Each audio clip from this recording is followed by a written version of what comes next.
नमस्कार। आज का विषय है अंतर्गत वृत्त की रचना करना। इससे पहले वाले टॉपिक में हमने पढ़ा था परिगत वृत्त की रचना करना, जिसके लिए इंपॉर्टेंट था कि त्रिभुज की रचना करके त्रिभुज की किसी दो भुजाओं का समद्विभाजन करें और समद्विभाजक बिंदु से परिगत वृत्त की रचना करना।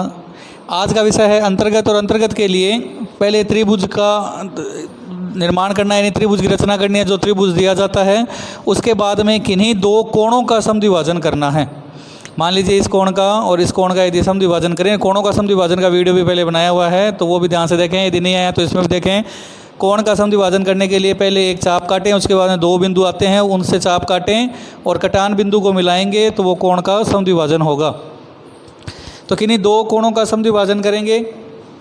मान लीजिए इस कोण का समद्विभाजन, और समद्विभाजक बिंदु से उस भुजा की दूरी के बराबर, देखें सामने जहाँ भुजा माध्यिका डालेगी उसके बराबर परिधि मानकर और त्रिज्या के लिए एक वृत्त यानी कि अंतर्गत वृत्त की रचना करेंगे, यानी कि अंदर बनने वाला वृत्त अंतर्गत वृत्त कहलाएगा। शुरू करें उससे पहले फिर से एक बार ध्यान रखें कि कोई भी ज्योमेट्री का सामान से यदि आप काम कर रहे होते हैं तो प्रकार और पेंसिल जो है उसको सही ध्यान से पकड़ें। प्रकार को ज़्यादा लूज ना रखें और पेंसिल की जो नोक है वो ज़्यादा नुकीली होनी चाहिए, इतनी भी ज़्यादा तेज़ न होनी चाहिए कि जो आपका पेज है वो फटे। शुरू करें त्रिभुज की रचना करना। सबसे पहले A B 7 centimetre, B C 8 centimetre और ए सी 8 सेंटीमीटर।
देखिए सबसे पहले आधार ए बी 7 सेंटीमीटर का रेखाखंड खींचें, फिर ए से और बी से 9 सेंटीमीटर का चाप काटें। 8 है तो 8 का काटें, 9 है तो 9 का काटें।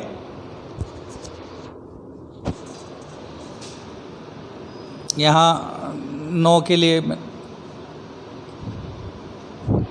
उसके बाद में जैसा कि मैंने पहले कहा था, अंतर्गत वृत्त की रचना करने के लिए दो कोणों का अदा करना है, समद्विभाजन करना है, और परिगत वृत्त में दो भुजाओं का समद्विभाजन करते हैं। अंतर्गत की बात करते हैं तो दो कोण का समद्विभाजन करें। मान लीजिए कोण ए और कोण बी है।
कोणों का समद्विभाजन, कोण ए कोण बी का समद्विभाजन किया।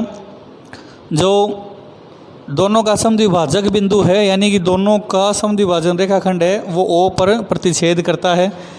देखिए ओ से आगे वाली जो भुजा है जिसे हम नाम दे देते हैं, मान लीजिए एम, ओ एम को त्रिज्या मानकर एक अंतर्गत वृत्त की रचना करनी है। देखें ज़्यादा कोई हार्ड नहीं है। कोण जब बनाते हैं, त्रिभुज जब बनाते हैं, फिर से एक बार इसलिए बता रहा हूँ, ध्यान से देखें कि यहाँ जो मैंने काम किया था रेख कोण का समद्विभाजन करना, तो पहले एक चाप काटेंगे यहाँ से एक थोड़ा बड़ा प्रकार खोलकर, उससे दो बिंदु मिल जाते हैं और उन दोनों बिंदुओं से ऊपर की ओर एक एक चाप काटेंगे, तो जहाँ दोनों चाप कटेंगे वही कोण का समद्विभाजन होता है। चलिए अब बात करते हैं अंतर्गत वृत्त की रचना की, यानी कि वृत्त बनाएं कैसे। जैसे अभी कहा था ओ एम को यानी कि यहाँ से यहाँ तक बढ़ा सकते हैं, यानी एम बिंदु इसे मान सकते हैं, या इस कोण के समद्विभाजक रेखा को भी यहाँ एम लगा सकते हैं। ओ एम को त्रिज्या मानकर अंतर्गत वृत्त की रचना करनी है।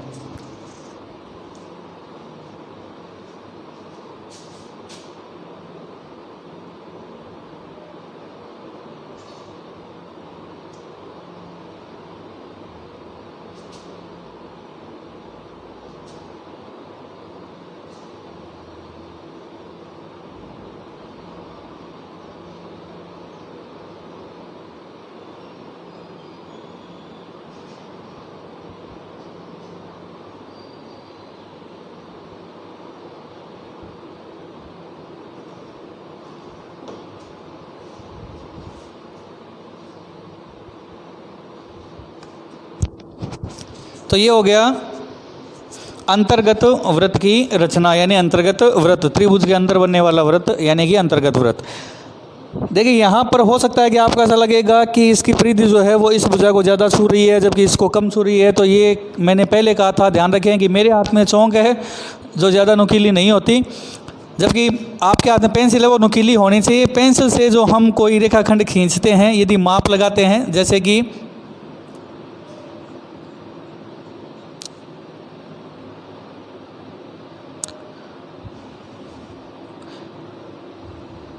मान लीजिए 10 और 11 के बीच में हमें नुकीली का क्या नुकसान होता है वो बता रहा हूँ।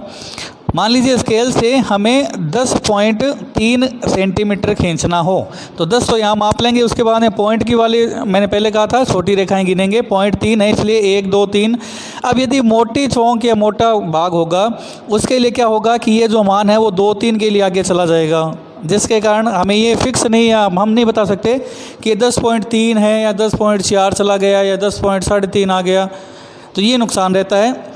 यही कारण रहता है कि चौक मोटी ज़्यादा होती है, उसके कारण से आपको कहीं थोड़ा आगे इधर उधर लगेगा। जबकि आप इस तरह काम करोगे तो पेंसिल की नोक तिखी रखना ताकि आपका चित्र जो है वो सही और परफेक्ट बने। उम्मीद है समझ आया होगा। रिटर्न एक बार दोबारा याद करें, रिवीजन करें कि करना क्या था। सबसे पहले त्रिभुज बनाएं,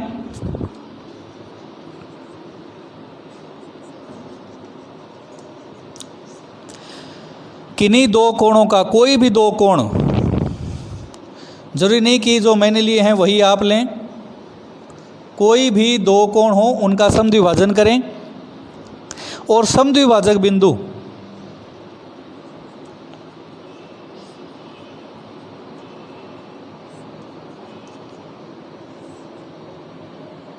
से अंतर्गत वृत्त की रचना करें।